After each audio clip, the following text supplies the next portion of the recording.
ఉన్నదన్నది నిజం. కేసీఆర్ గారు సంపద పెంచింది నిజం, ప్రజలకు పంచింది నిజం.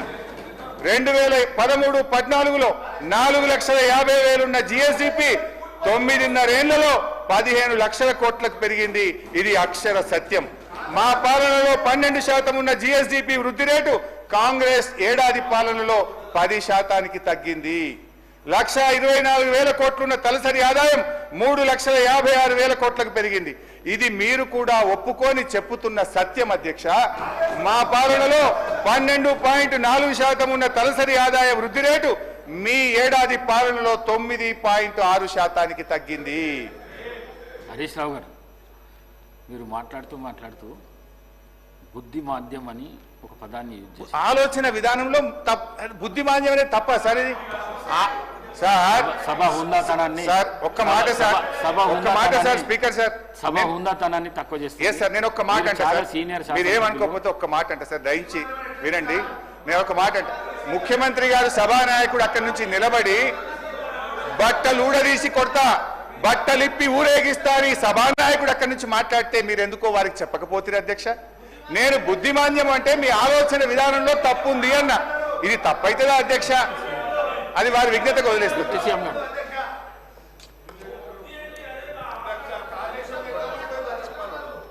హరీష్ రావు గారు చాలా సంవత్సరాలు మంత్రిగా కూడా చేశారు అధ్యక్ష. శాసనసభ వ్యవహారాలు కూడా చూశారు. వారు మాట్లాడుతూ ఉంటే నేను పెన్ను పేపర్ తీసుకొని రాసుకుంటా ఉన్నాను.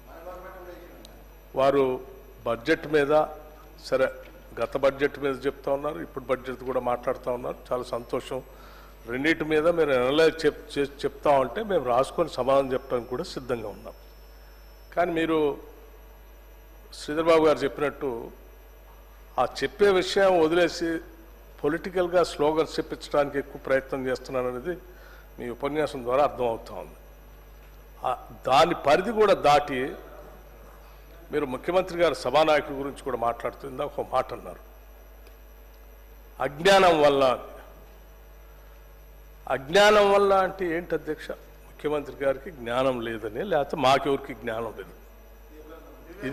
ఇది కరెక్టేనా? మీరు మాట్లాడే మాటలు సభానాయకుడిని పట్టుకొని అట్లాగే సరే సభాపతి గారు సభా విలువల్ని పెంపొందించాలని మనం మాట్లాడే చర్చలు కూడా ఉందాగా పార్లమెంటేరియన్ లాంగ్వేజ్లో ఉండాలని వారు చాలా మంచిగా మీకు సలహా ఇస్తూ ఉన్నారు. మీకు బుద్ధిమాంద్యం ఉందని మా అందరి గురించి మాట్లాడుతూ ఉంటే అది కరెక్ట్ కాదని చెప్తా ఉన్నారు. రైట్, మీరు కనీసం నిజంగా విఘ్నులైతే స్పీకర్ గారు సభాపతి గారు చెప్పిన దాన్ని విని బుద్ధిమాంద్యం అన్న మాట పొరపాటు అయిపోయింది నేను విత్డ్రా చేసుకుంటున్నా అని చెప్పి వారి ప్రసంగం చెప్పాలి. కానీ ఇంకా గౌరవ సభాపతి గారితో కూడా ఆర్గ్యుమెంట్లోకి వెళ్ళి నేనేమన్నాను, వారేమన్నారు, వారు మాట్లాడేటప్పుడు మీరు చెప్పలేదు, ఇప్పుడే నాకు చెప్తా ఉన్నారు ఏంది అని మొన్న వారు జగదీశ్వర్ రెడ్డి గారు ఎట్లయితే మాట్లాడటం కోసం ప్రయత్నం చేసి ఏం చేశారో ఇప్పుడు అదే ప్రయత్నంలో వీరెళ్తా ఉన్నారు అధ్యక్ష. ఇది కరెక్ట్ కాదు. మీరు సభాపతి గారిని కూడా మమ్మల్ని అంటే అన్నారు, సరే ముఖ్యమంత్రి గారు అన్నారు, మమ్మల్ని అన్నారు, మాకు బుద్ధిమాంద్యం అన్నారు. రైట్, మాకు బుద్ధి ఉందో మీకు బుద్ధి ఉందో నేను మొత్తం రాసుకున్న తర్వాత లెక్కలు చెప్పేటప్పుడు చెప్తాను. నేను సభాపతి గారితో కూడా ఆర్గ్యుమెంట్ ఏంటి అధ్యక్ష? మీకు దట్స్ నాట్ కరెక్ట్ అధ్యక్ష. వాళ్ళు లెక్కలు చెప్పమని చెప్పండి, రాసుకుంటాం. భాష వాడేటప్పుడు మాత్రం సభానాయకుడి గురించి కానీ ప్రభుత్వంలో ఉన్నటువంటి పెద్దల గురించి కానీ మంత్రుల గురించి కానీ పరిధి దాటి మాత్రం మాట్లాడద్దు అధ్యక్ష. ఇది కరెక్ట్ కాదు. మీకు ముందే మీరు బడ్జెట్ మాట్లాడేటప్పుడే మీరు ముందు ఒక సూచన చేశారు సభలో, మేము లెక్కలు చెప్తాము జాగ్రత్తగా వినాలి అందరూ అంటే మా లెజిస్లేటివ్ అఫైర్స్ మంత్రి గారు లేచి ఎస్ మీరు చక్కగా చెప్పండి, ఉన్నాగా మాట్లాడండి, ఈ సభలో అర్థవంతమైన చర్చ జరగాల, మేమంతా సిద్ధంగా ఉన్నాం. పరిధి దాటిపోయి బడ్జెట్ పరిధి దాటిపోయి మీరు అడ్డగోలుగా మాట్లాడటం చేస్తే మాత్రం మా సభ్యులు కూడా ఎవరు ఊరుకోరని చెప్పారు. ఇంకా చెప్పిన తర్వాత కూడా మేము అదే పనిలో ఉంటే ఎట్లా అధ్యక్ష? ఇది కరెక్ట్ కాదు. హరీష్ రావు గారు నేను చెప్తున్నాను, please come to the point. Already గంట అవుతుంది అధ్యక్ష, let him conclude. Thank you. Sir మీరు మాకు పెద్ద దిక్కు, మీరే మాకు పెద్దన్న లాంటి వారు, మీరంటే మాకు ఎంతో గౌరవం అధ్యక్ష. మేము ఎంతసేపు మా ఆవేదన మా బాధ మీకు చెప్పుకునే ప్రయత్నము మీ ద్వారా ప్రభుత్వానికి చెప్పే ప్రయత్నమే చేస్తాను తప్ప మీ పట్ల మాకు రెండవ అభిప్రాయం లేనే లేదు అధ్యక్ష. అయితే అధ్యక్ష ఇప్పుడు టైం అయిపోయిందని ఇప్పటి నుంచే స్టార్ట్ చేసినారు. ఇప్పటికీ ఎలియా మినిస్టర్ గారు 3 సార్లు లేశారు, వెంకటరెడ్డి గారు మంత్రి గారు ఒకసారి లేశారు, బట్టి గారు ఒకసారి లేశారు, ఇట్లా శ్రీనివాస్ యాదవ్ గారు మాట్లాడారు. అధ్యక్ష, ఇది బడ్జెట్ అనేది చాలా ముఖ్యం. మా సభ్యుల సంఖ్య 38 అని మీరే చెప్తున్నారు. దానికి అనుగుణంగా ప్రధాన ప్రతిపక్షానికి కనీసం ఒక 2-3 గంటల సమయం ఇవ్వాలి అధ్యక్ష. ఎందుకంటే మీరు చూడండి ఇతర సభ్యులకు ఎట్లా ఇస్తున్నారు. ఇప్పుడు బీజేపీ 8 మంది సభ్యులు ఉన్నారు, ఎంఐఎం 7 సభ్యులు ఉన్నారు. దాన్ని బట్టి మీరు ప్రపోర్షనేట్గా మాకు టైం ఇవ్వండి. ఎవరికి ఎంత ఇచ్చినా మాకు అభ్యంతరం లేదు, ప్రపోర్షనేట్గా మా టైం ఇవ్వండి అధ్యక్ష. ఇకపోతే సార్, ఇప్పుడు అప్రాక్సిమేట్లీ లెజిస్లేచర్ పార్టీకి సంబంధించి యావరేజ్ టైం, ఇండియన్ నేషనల్ కాంగ్రెస్కి సంబంధించి 65 మంది సభ్యులు ఉన్నారు అధ్యక్ష. 32 నిమిషాలు మా సభ్యులు మాట్లాడతారు. బీఆర్ఎస్కు సంబంధించి వారి సభ్యుల సంఖ్య ప్రకారం 19 నిమిషాలు. బీజేపీకి సంబంధించి 8 మంది శాసనసభ్యులు ఉన్నారు, 4 నిమిషాలు.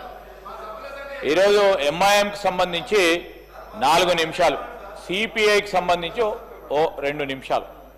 ఈ విధంగా ప్రస్తావన చేస్తూ ఉన్న సందర్భంలో ఇక్కడ సభా సమయాన్ని వృధా చేయకుండా క్రియాశీలకంగా నిజంగానే ప్రొడక్టివ్గా ఏదైనా మాట చెప్తే వినడానికి ఆస్కారం ఉంటుంది అధ్యక్ష. అప్పుడే 1 అవర్ అయిపోయింది, వారు 10-15 మినిట్స్ అయిపోయింది వారు మాట్లాడి ఉన్న విషయాలు మాట్లాడారు.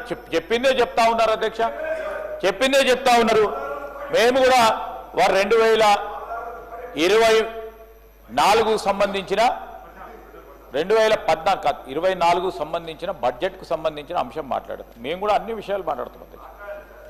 ఇప్పుడు 2014 నుంచి ఈనాటి వరకు కూడా ప్రతి బడ్జెట్కు సంబంధించిన అంశం ప్రతి సంవత్సరం మీరు అమలు చేసిన విధి విధానం అమలు ఖర్చు పెట్టినంతా కూడా మాట్లాడాల్సి వస్తుంది. అప్పుడు 6-8 గంటలు మాట్లాడతాం మేము.